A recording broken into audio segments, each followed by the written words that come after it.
Angano arirarira, izao mitantara anareo mieno. Trimobe sy Faramalemy. Indray andro nisy vehivavy efatra niaraka nandeha nitangoanana. Noho nahazo izay ilainy ny telo tamin'izy ireo, dia lasa niverina nody, ary niteny tamin'ny Faramalemy, ilay vehivavy fahaefatra izay mbola tsy nahazo ninon'inona mba no hitady. Rehefa te hiverina hody Faramalemy, dia mila manaraka ny lalana mahazatra izay fambolen'izy ireo anana, satria iny lalana iny no hitondra azy any an-tanàna. Nanohy ny fitadiavana sy fitangosana anana ary Faramalemy, ary rehefa nahazo izay ilainy izy dia lasa nizotra tany amin'ilay lalana hodiany. Teny an-dalana nefa dia nahita vatosoa izy izay fananan'ny Trimobe ka nalainy.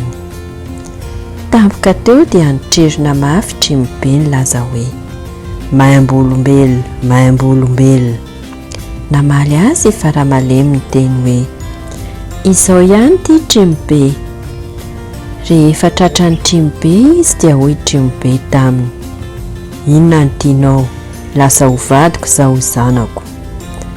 Ary namaly azy indray Faramalemy hoe, aleo hovadinao, ary lasa vady noho ny Faramalemy.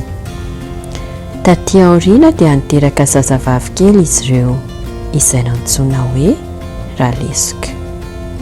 Rehefa nialehibe ralesika dia novidianan'ny Trimobe sy ny fatsakana, ary mandeha matsaka miaraka amin'ny tovovavy namany izy matetika.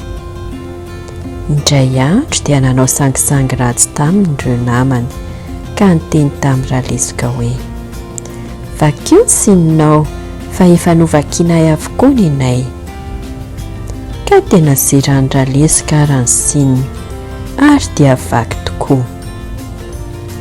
Ny ampitson'iny anefa dia namboraka taminy reto namany hoe, tsy novakianay ny sininay fa nafeninay fotsiny. Nitomany mafy ralesika, ary lasa nitady andreniny izy. Fa ino ty mahazo anao anaka hoy ny reniny? Novakiko ny seniko, hoy ralesika. Andanaingana miafina ry anaty lavabato, fa raha fantatry ny rainao izany, dia tsy hamelanao izy, ary mety hamono anao. Raha misy miantso anao amin'ny feo kely sy malefaka, dia izao izay, fa raha sendra misy olona be feo be miantso anao, dia aza mamaly mihitsy. Niafina tao anaty lavabato ary ralesika, ary tonga isan'andro ny reniny manatitra sakafo azy. Indray andro anefa, tsy karitry Trimobe ny fihetsika Faramalemy, dia lasa nanantona ilay lavabato koa izy, ary niantsoantso toy ny fanaon'ny vadiny.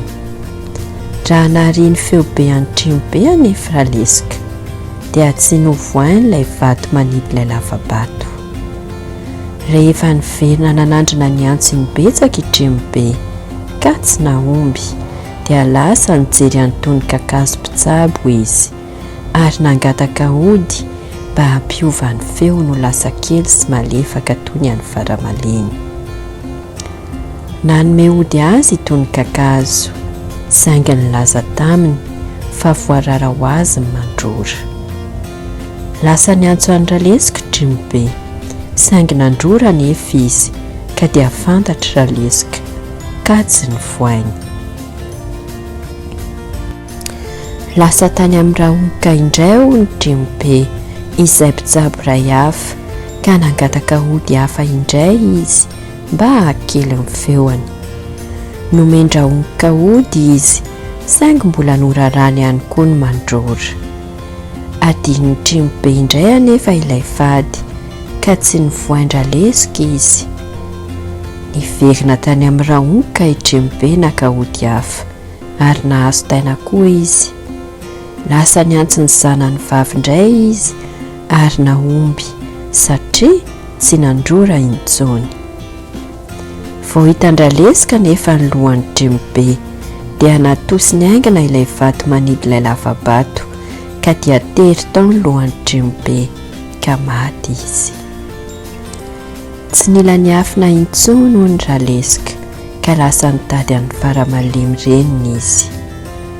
Angano angano, arirarira, tsy izao mpandainga fa Ntaolo.